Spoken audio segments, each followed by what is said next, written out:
नमस्कार। कभी सोचा है कि हमारे सिर के अंदर ही एक कितना जबरदस्त नेचुरल कैमरा फिट है? चलिए, आज मानव आंख के इसी कमाल को समझते हैं। तो शुरुआत एक बहुत ही दिलचस्प सवाल से करते हैं कि आखिर ये जो रोशनी है ये एक तस्वीर में बदल कैसे जाती है। यही वो जादू है जो हमें दुनिया देखने में मदद करता है। देखिए, असल में हमारी आंख बायोलॉजिकल इंजीनियरिंग का एक बेहतरीन नमूना है। एक ऐसा ऑप्टिकल डिवाइस जिसके साथ हम सब पैदा हुए हैं।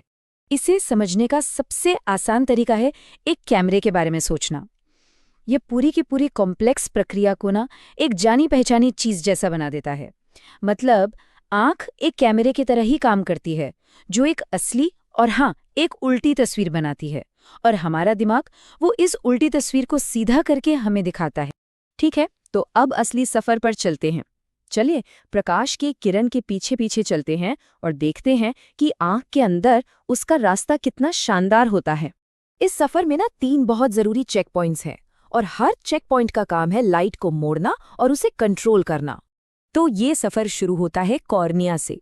इसे आंख की बाहरी पारदर्शी खिड़की समझ लीजिए।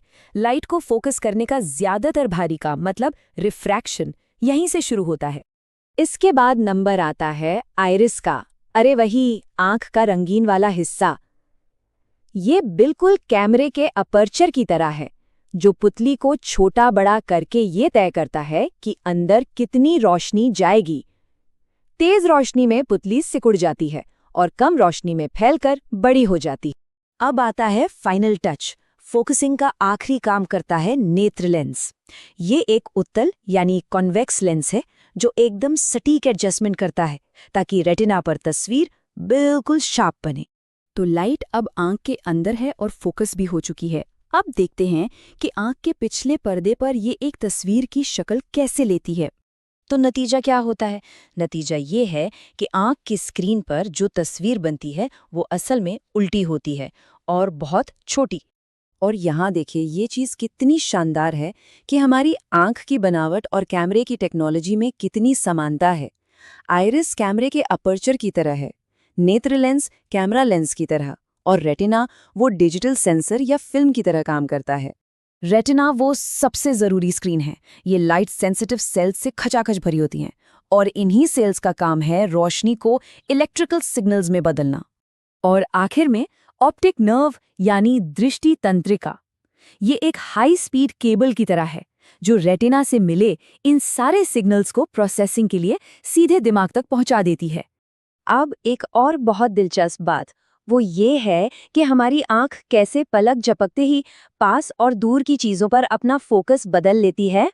आंख की इस सुपर पावर को कहते हैं अकोमोडेशन या समंजन, और ये होता है छोटी छोटी मांसपेशियों की वजह से जो लेंस के शेप को बदलती रहती हैं। मतलब पास की चीजों को देखने के लिए मांसपेशियां सिकुड़कर लेंस को मोटा कर देती हैं, और दूर की चीजों के लिए वो रिलैक्स होकर लेंस को पतला कर देती हैं। इसी से फोकस हमेशा एकदम परफेक्ट बना रहता है। पर हाँ, इस सिस्टम की भी अपनी एक लिमिट है।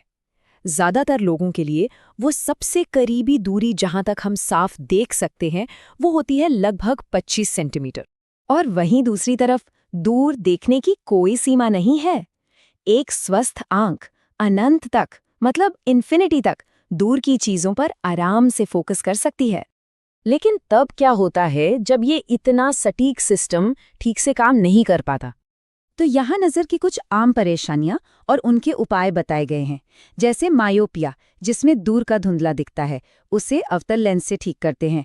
हाइपरमेट्रोपिया, जिसमें पास की चीज़ें धुंधली दिखती हैं, उसके लिए उत्तल लेंस इस्तेमाल होता है। और प्रेसबायोपिया, जो उम्र के साथ पास की नज़र कमज़ोर होने की समस्या है, उसके लिए बाइफोकल लेंस होते हैं। तो कुल मिलाकर बात यह है कि रोशनी के आंख में आने से लेकर हमारे दिमाग में एक साफ तस्वीर बनने तक का ये सफ़र वाकई कमाल का है। आंख एक नेचुरल कैमरा है जिसमें कॉर्निया और लेंस लाइट को फोकस करते हैं, रेटिना पर एक उल्टी तस्वीर बनती है और हमारा दिमाग उसे सीधा करके हमें दिखाता है। और ये हमें एक आखिरी सवाल के साथ छोड़ जाता है। अगर सीधा क्या है ये हमारा दिमाग तय करता है, तो फिर असल में सीधा होने का मतलब